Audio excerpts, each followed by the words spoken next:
Uniclac.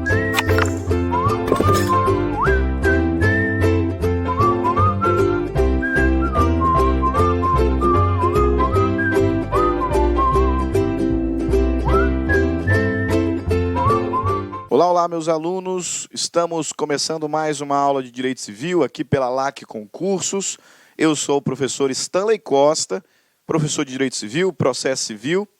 E nesta aula vamos encerrar os estudos sobre a teoria geral dos contratos, falando sobre as formas de extinção.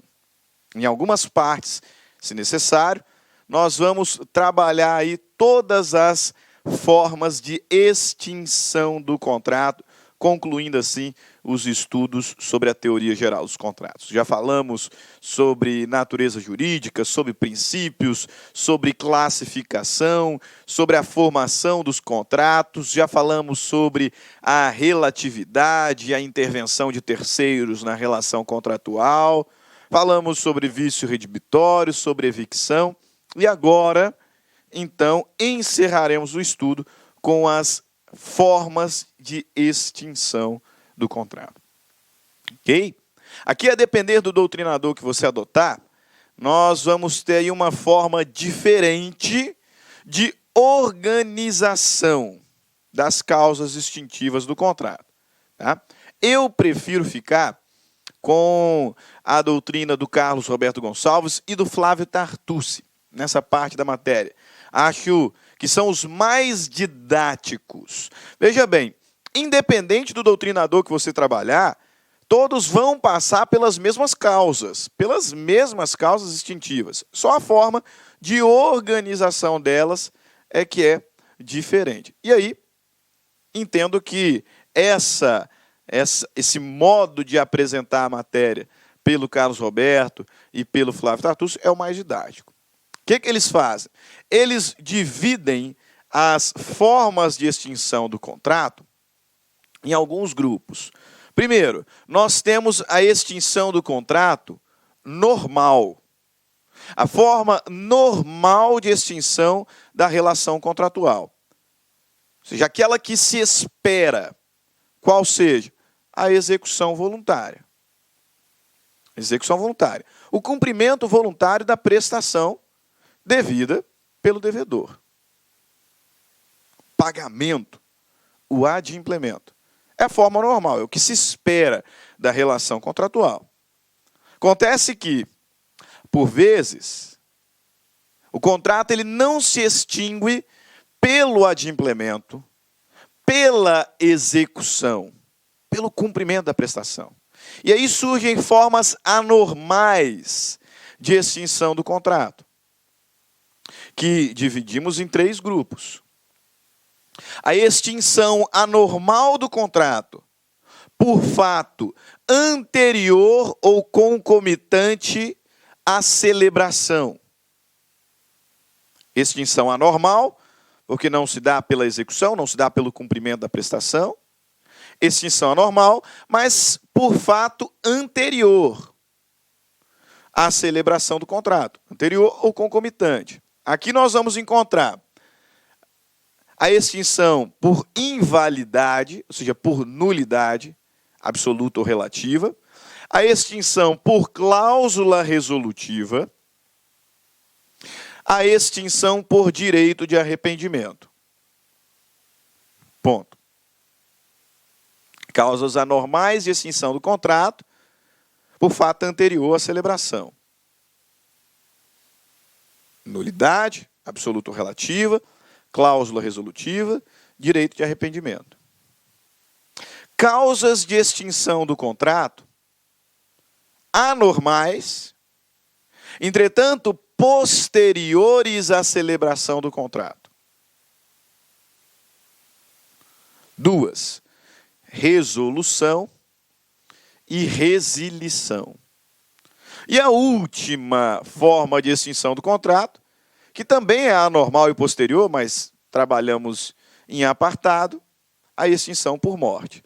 Por que essa aqui a gente destaca? Porque, em regra, o contrato ele não é extinto por morte. Como o contrato é fonte de obrigação, e as obrigações são transmissíveis causa mortes, então, em regra, o contrato não se extingue pela morte de alguma das partes. Excepcionalmente, alguns contratos podem ser extintos, os contratos personalíssimos. Por isso, destacamos aqui, né, como última forma de extinção. Ok?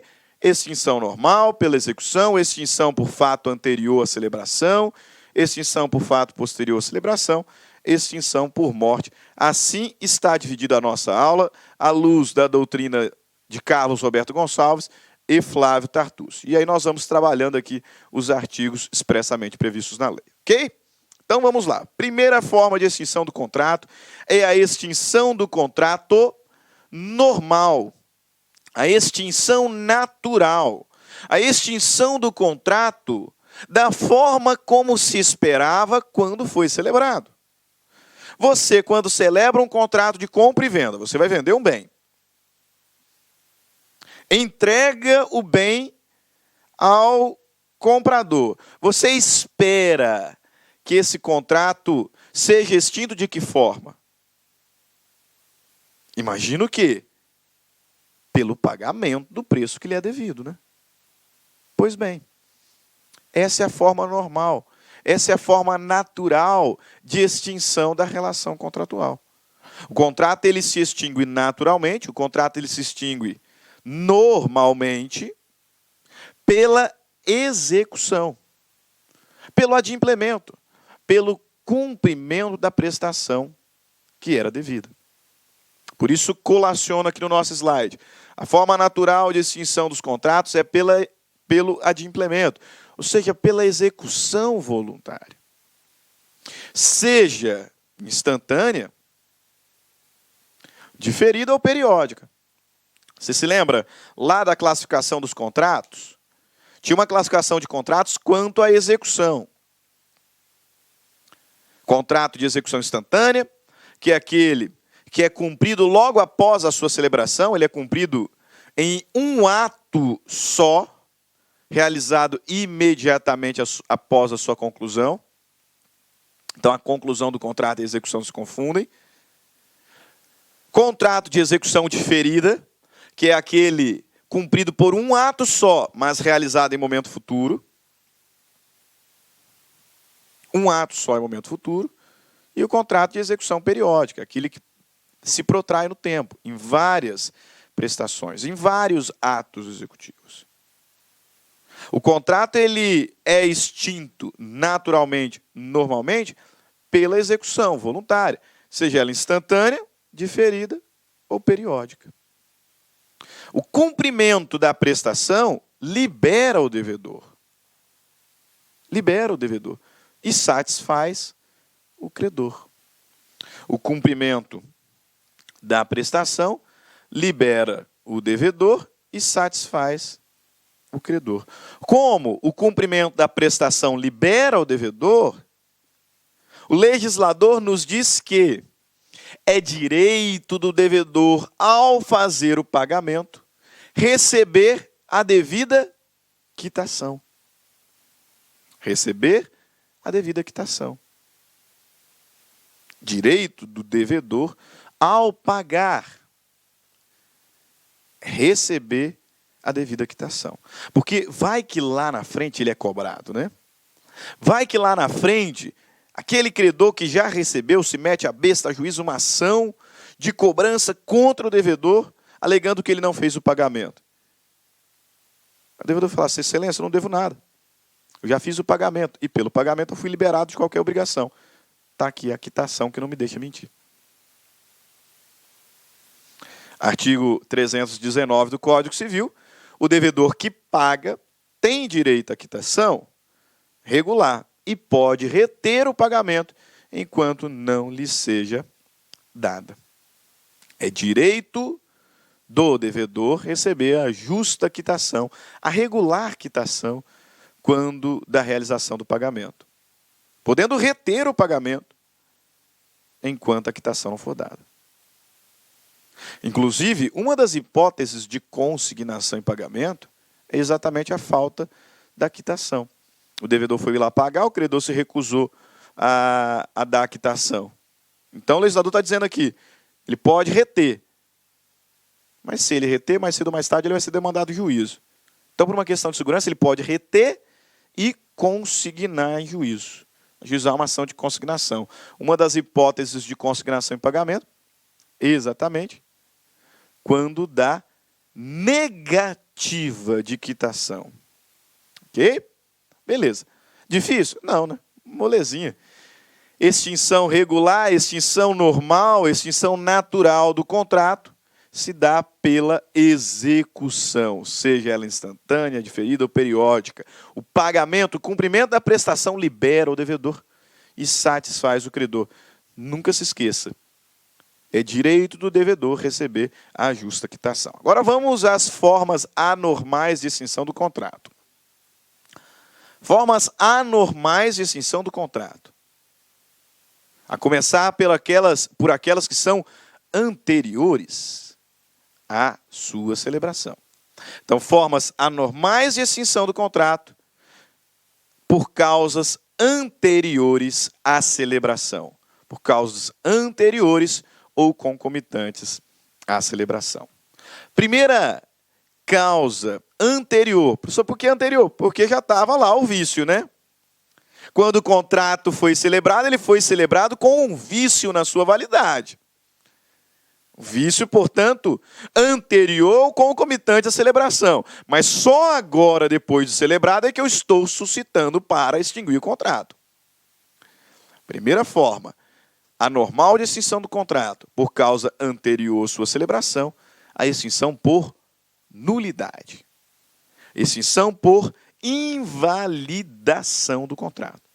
E aí é essencial identificarmos que existem 2 graus de invalidação do contrato, né?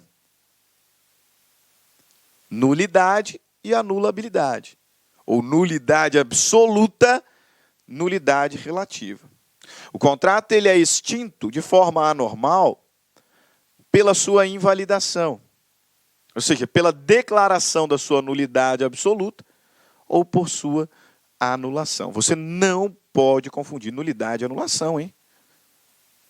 Canso de ver alunos, e às vezes profissionais do direito, que utilizam as expressões nulidade, anulação, como se fossem sinônimas.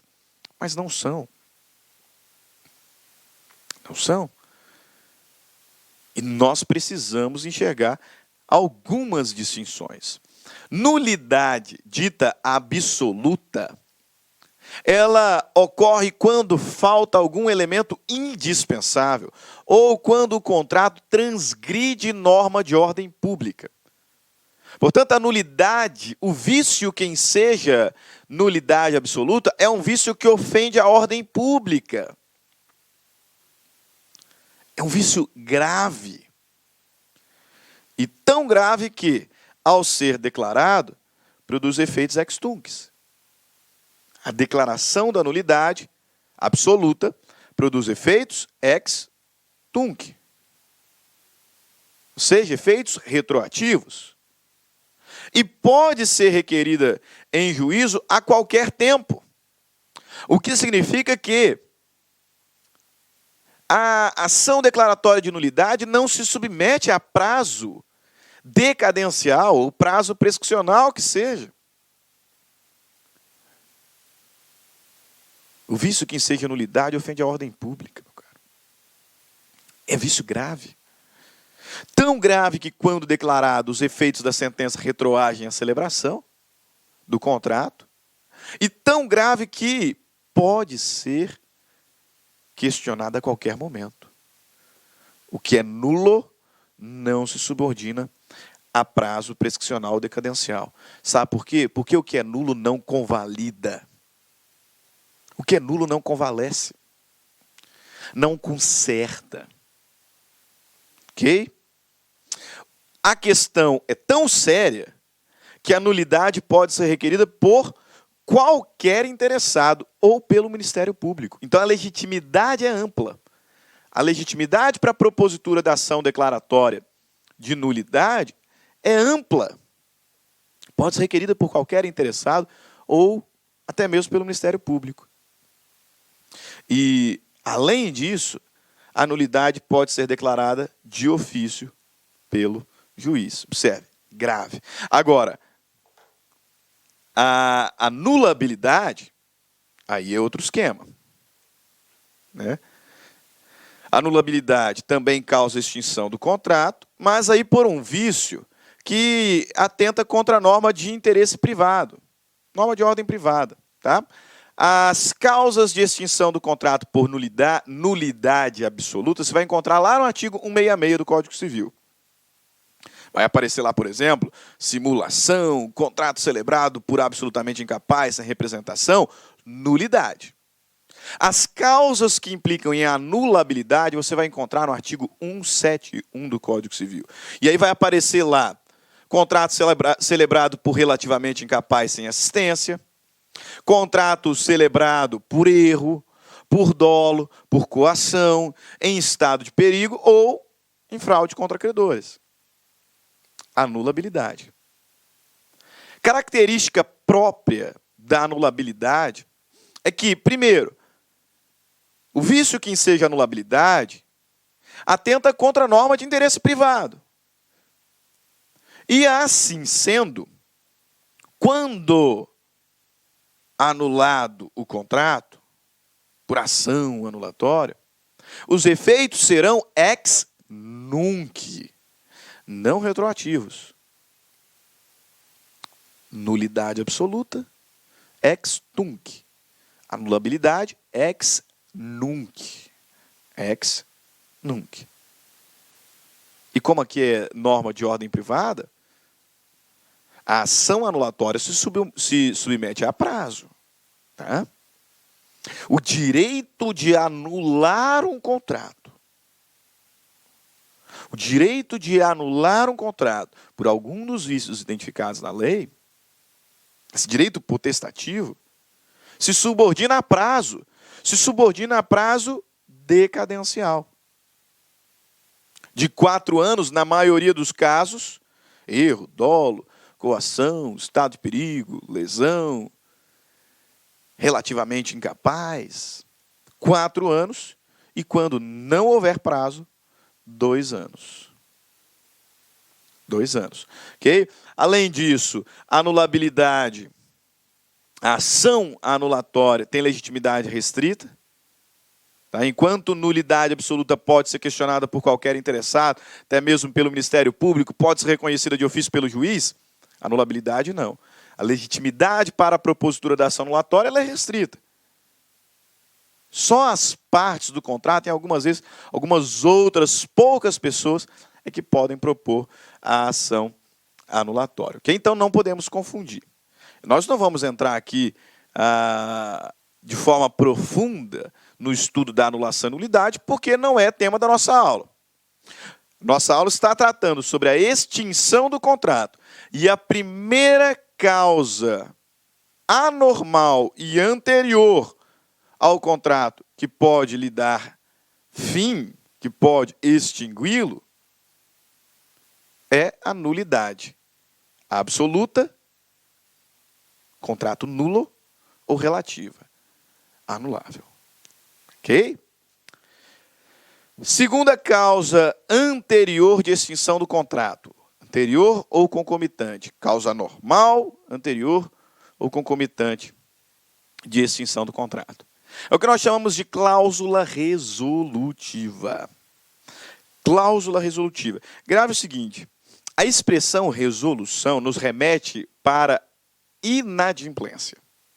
Notou? Tá? A expressão resolução transmite a ideia de inadimplemento, de inadimplência, de inexecução. Quando nós identificamos a cláusula resolutiva como uma causa de extinção do contrato, portanto, nós estamos no contexto em que a prestação de uma das partes não foi cumprida. Nos contratos sinalagmáticos, que são aqueles contratos em que ambos são devedores e credores um do outro, ambos os contratantes têm prestações a cumprir.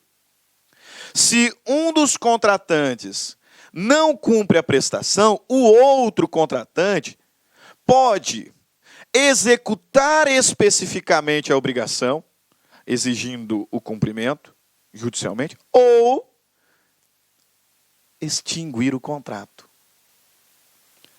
Suscitando isso aqui, ó, cláusula resolutiva.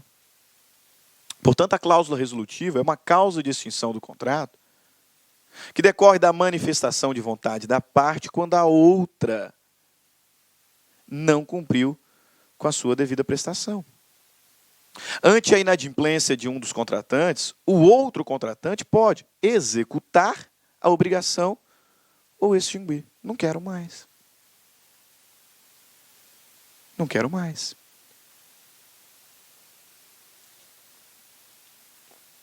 Ok? Agora, é importante destacar que a cláusula resolutiva ela pode ser expressa ou tácita.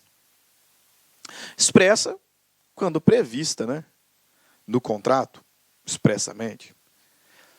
Tácita nos contratos sinalagmáticos. Entenda o seguinte: a cláusula resolutiva nos contratos sinalagmáticos ela não precisa ser prevista. Porque é cláusula geral. É regra. Os contratos sinalagmáticos, os dois têm prestações a cumprir. Se um não cumprir, o outro tem a opção de executar ou de extinguir o contrato. Isso não precisa estar previsto expressamente. Agora, pode estar previsto. Porque o legislador possibilita, dispõe ali no Código Civil a possibilidade de expressamente ser estipulado a cláusula resolutiva. Aí talvez você se pergunte o seguinte: professor, tudo bem, eu entendi.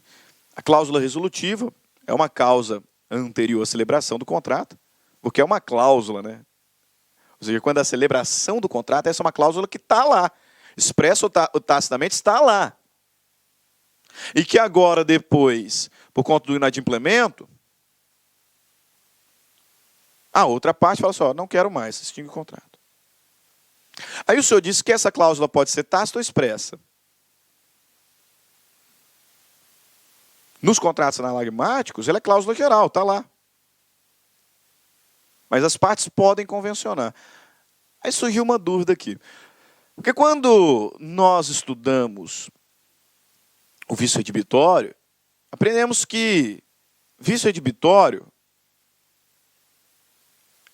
implica numa garantia que é imposta e implícita. Ou seja, a garantia por vício redibitório não precisa estar no contrato. Mas as partes podem excluir. Aí faz sentido. Se nós não colocarmos nada, a garantia dos vícios redibitórios está lá. Mas nós podemos, em paritários, excluir. Quando nós estudamos evicção, da mesma forma. A garantia por evicção é uma garantia implícita e imposta ao alienante. Portanto, não precisa ser convencionada. Se nós não falarmos absolutamente nada, a garantia por evicção está no contrato. Agora, ela pode ser expressamente excluída. Aí faz sentido. Se não fizermos nada, está lá. Nos contratos paritários, expressamente podemos excluir. Beleza. Agora, aqui na cláusula resolutiva, o senhor está dizendo que nos contratos onerosos não precisa ser prevista a cláusula resolutiva. Se uma das partes não pagar, a outra tem a faculdade de resolver o contrato. Mas elas podem expressamente prever. Professor, se não precisa, por que vai colocar no contrato? Não precisa. Lá na evicção não precisava colocar, mas nós poderíamos excluir, aí faz sentido. No vício redibitório não precisava colocar, mas nós poderíamos excluir, aí faz sentido.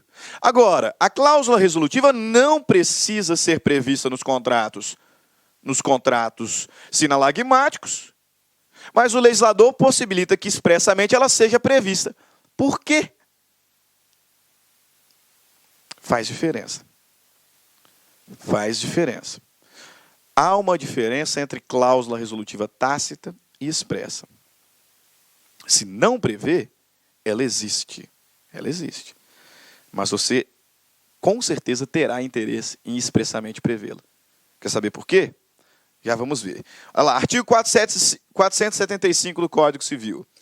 A parte lesada pelo inadimplemento pode pedir a resolução do contrato, se não preferir, exigir o cumprimento, cabendo em qualquer dos casos indenização por perdas e danos. Então, a parte lesada pelo inadimplemento pode resolver o contrato, cláusula resolutiva, ou exigir o cumprimento específico, tanto num caso quanto no outro, mais perdas e danos. Essa cláusula resolutiva pode ser tácita. Em todo contrato sinalagmático, ela está lá. Está lá. Mas pode ser expressa. As partes podem convencionar expressamente a cláusula resolutiva. Por que que nós vamos convencionar a cláusula resolutiva, sendo que, por força de lei, ela já existe nos contratos sinalagmáticos? Por quê? Pelo seguinte, olha aqui o artigo 474, artigo muito cobrado em concurso. Artigo 474. A cláusula resolutiva expressa opera de pleno direito. A cláusula resolutiva expressa opera de pleno direito. A cláusula resolutiva tácita depende de interpelação judicial. Está aí a razão porque, podendo, você vai colocar expressamente uma cláusula resolutiva no seu contrato. Você vai colocar. Se o contrato que você está firmando é sinalagmático, você, na verdade, não precisaria. Porque está lá. Ela existe, a cláusula geral. Se a outra parte não pagar o que lhe deve, você tem a opção de executar ou extinguir o contrato. Devolve o que recebeu, extingue o contrato. Não quero mais brincar, pronto. Agora, você pode colocar isso no contrato. E a vantagem de expressamente prever a cláusula resolutiva é que, nesta hipótese, ela produzirá o seu efeito de pleno direito. A cláusula resolutiva tácita depende de interpelação judicial. Então, se eu não estipulei nada no contrato, né, vendi o meu carro lá em 10 parcelas, né, para o Beni, que é o nosso editor aqui, ele me pagou uma, pagou duas, depois não pagou mais. Eu tenho duas opções: ajuizar uma ação para exigir o pagamento do restante, ou ajuizar uma ação para resolver o contrato. Se eu tenho que interpelar judicialmente. Agora, se expressamente previmos no contrato a cláusula resolutiva, com o inadimplemento, de pleno direito, o contrato foi resolvido. Ah, professor, mas se você chegar para ele, ó, Beni, está aqui o contrato, tá, tinha uma cláusula resolutiva, então me devolve o carro, está aqui o direito de volta. Você não vai resolver, você vai ter que ajuizar uma ação. Sim, mas aí eu vou ajuizar uma ação declaratória. A ação judicial proposta, tá, para resolver o contrato, alegando ou suscitando a cláusula resolutiva tácita, ela será uma ação desconstitutiva.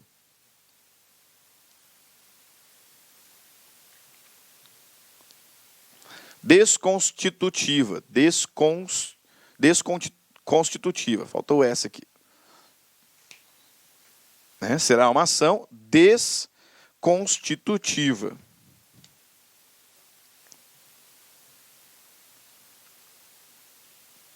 E, como tal, ela produz efeitos ex nunc.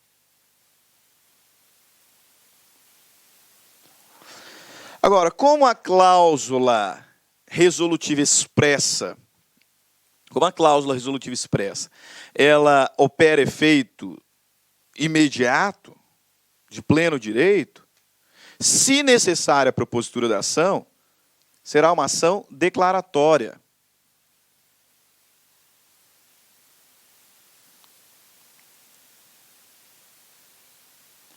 E, como tal, ela produzirá efeitos ex tunc. Produzirá efeitos ex tunc. Ok? Tudo isso é confirmado pelo enunciado 436 da 5ª Jornada de Direito Civil. Enunciado 436 da 5ª Jornada de Direito Civil. Confira aqui no quadro. Olha lá. A cláusula resolutiva expressa produz seus efeitos extintivos independentemente de pronunciamento judicial. Por isso que, se for necessário o ajuizamento de uma ação, essa ação será declaratória e produzirá efeitos ex tunc. Retroagirá a data do inadimplemento. Por que inadimpliu? Resolvido o contrato. Está aí a distinção entre cláusula resolutiva tácita e cláusula resolutiva expressa. Terceira e última hipótese de extinção do contrato por causa anterior, extinção anormal do contrato por causa anterior, é o direito de arrependimento. O contrato poderá ser extinto por arrependimento de uma das partes. Então, pela manifestação de vontade de uma das partes, no sentido de que está arrependida. Ou seja, aqui não está relacionado a inadimplemento. Percebe? Cláusula resolutiva está vinculada à ideia de inadimplemento. Se uma das partes não cumpriu com a prestação, a outra pode exigir a prestação ou extinguir o contrato. A cláusula resolutiva pode ser tácita ou expressa. Em todo contrato sinalagmático, pressupõe a existência de uma cláusula resolutiva, ainda que tácita. Agora, no direito de arrependimento, não tem nada de inadimplemento aqui.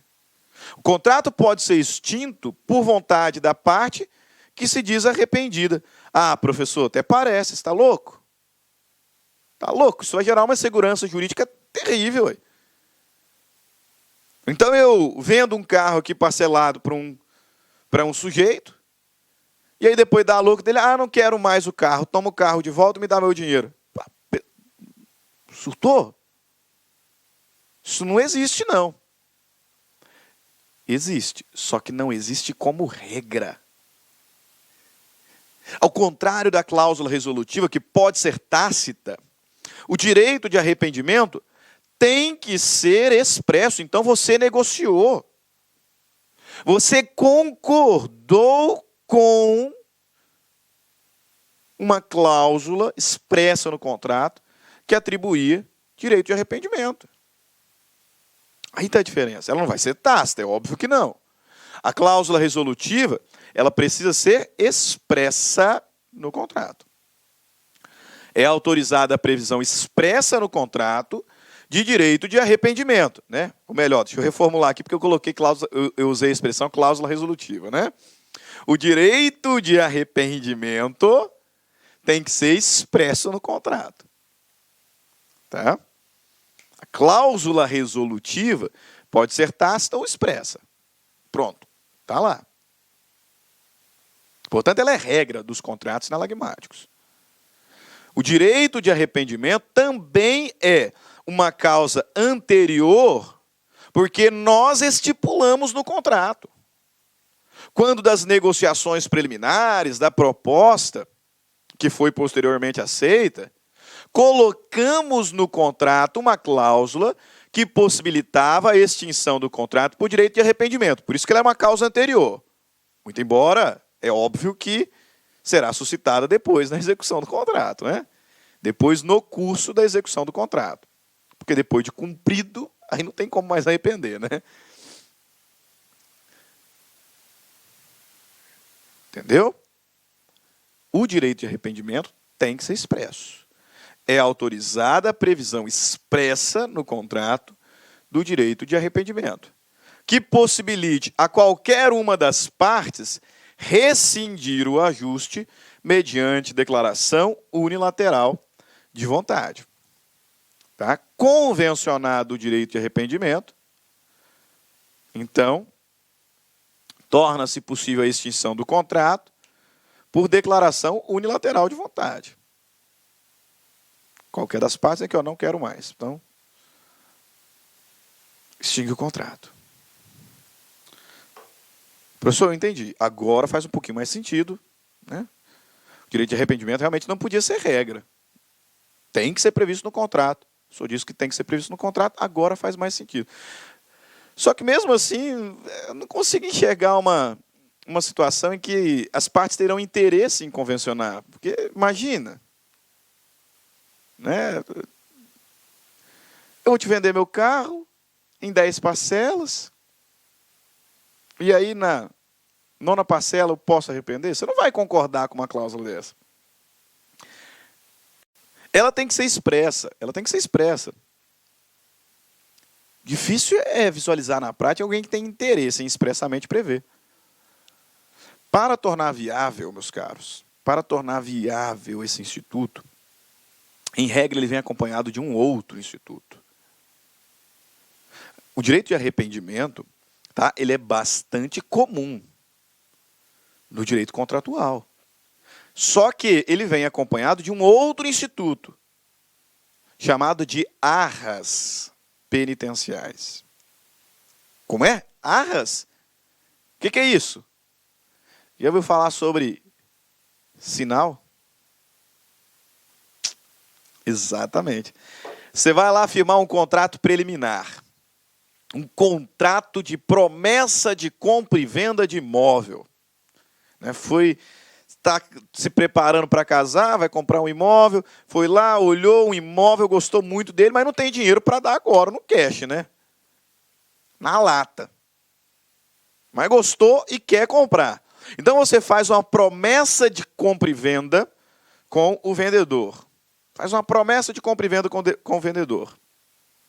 Tá? Porque contrato preliminar, né? Lembra lá da aula passada, das aulas anteriores? Contrato preliminar. Isso aqui é uma promessa de compra e venda. Porque agora eu vou lá buscar meios de viabilizar esse contrato, vou vender algum bem, vou pegar um empréstimo, vou tentar um financiamento, para voltar e celebrar o contrato definitivo. Não é isso? Ah, professor, precisa desse contrato preliminar? Olha, eu recomendo que faça, porque você sabe que se eu não fizer esse contrato preliminar, o que eu tenho aqui são apenas negociações preliminares, e as negociações preliminares não vinculam. Então, poderia acontecer do vendedor pegar esse bem e vender para uma outra pessoa, né? E aí, me lasquei. Então, para amarrar o negócio, porque eu quero muito esse imóvel, eu celebro um contrato preliminar. Eu celebro uma promessa de compra e venda. E agora eu vou tentar vender um bem, pegar um empréstimo, tentar um financiamento. Mas, e se eu celebro esse contrato preliminar, saio para tentar vender um bem, para tentar um empréstimo, para tentar um financiamento, e eu não consigo. Eu fui lá tentar vender um bem, não consigo vender esse bem de jeito nenhum. Tentar um empréstimo, ninguém quer me emprestar. Fui tentar um financiamento, não tenho um score bom. Não consigo. E agora? Eu tenho um contrato preliminar. Nós sabemos que o contrato preliminar, quando não cumprido, autoriza a outra parte a ajuizar uma ação para que o juiz me dê prazo para celebrar o definitivo. Se eu não celebrar o definitivo, é autorizado a outra parte pedir que converta o preliminar em definitivo. Mas eu não tenho como. Porque eu não consegui um empréstimo. Eu não consegui financiamento, eu não consegui vender o bem para fazer o dinheiro. Pensando que talvez eu não consiga os meios para celebrar o definitivo, o que nós vamos colocar nesse contrato preliminar? Direito de arrependimento. Eu vou fazer o contrato preliminar para amarrar o negócio. E aí sim tentar buscar meios de adquirir o bem.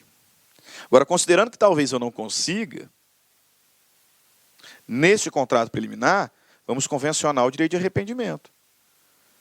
Professor, por que a outra parte concordaria com isso? Porque eu vou dar um sinal de R$5.000. Pessoal, vamos fazer um contrato preliminar porque eu não tenho dinheiro agora para te pagar o imóvel. Então vamos amarrar aqui a avença e eu vou tentar meios. Se eu não conseguir meios, eu posso arrepender. Tá bom?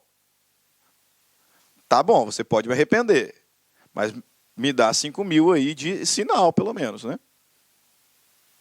Arras. Dei 5.000 de sinal. Saí, não consegui meios de fazer o definitivo. Posso arrepender? Posso. E aí eu vou pegar o sinal de volta? É óbvio que não. Perco o sinal. Entendeu? A construção contratual.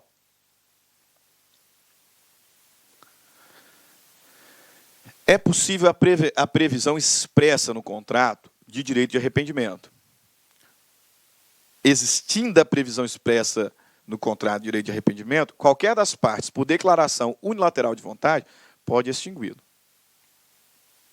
Como fica muito ilógico só o direito de arrependimento, ele é acompanhado, em regra, pelas arras penitenciais. Popular sinal. Posso me arrepender, mas se eu me arrepender, eu perco o sinal que eu paguei. A outra parte pode se arrepender, mas se ela se arrepender, ela me devolve o sinal em dobro. Percebeu? Artigo 420. Artigo 420 do Código Civil traz lá a seguinte redação. Se no contrato for estipulado o direito de arrependimento para qualquer das partes, viu só? Se no contrato for estipulado o direito de arrependimento para qualquer das partes, as arras ou sinal terão função unicamente indenizatória. Nesse caso, quem as deu perdê-las-á em benefício da outra parte. Então, se eu dei as arras e desisti, me arrependi, eu perco o que eu paguei. E quem as recebeu, então eu paguei o sinal e aí a outra parte desiste. Pode? Pode. Me devolverá em dobro. Ou seja, me devolverá o que eu paguei, mais o equivalente. Dei 5.000 de sinal, devolve os 5.000 e me paga 5.000. Em ambos os casos, não haverá direito à indenização suplementar. Nós convencionamos o direito de arrependimento. Se eu me arrepender, você não pode me cobrar a indenização, não. Se eu arrepender, eu perco o sinal. E você não pode me cobrar a indenização. Se você se arrepender, você me devolve o sinal em dobro. Eu não posso cobrar a indenização. Ok? Beleza. Assim nós terminamos aqui essa primeira parte, em que nós vimos a causa normal de extinção do contrato, que é a execução, e as causas anormais anteriores à celebração.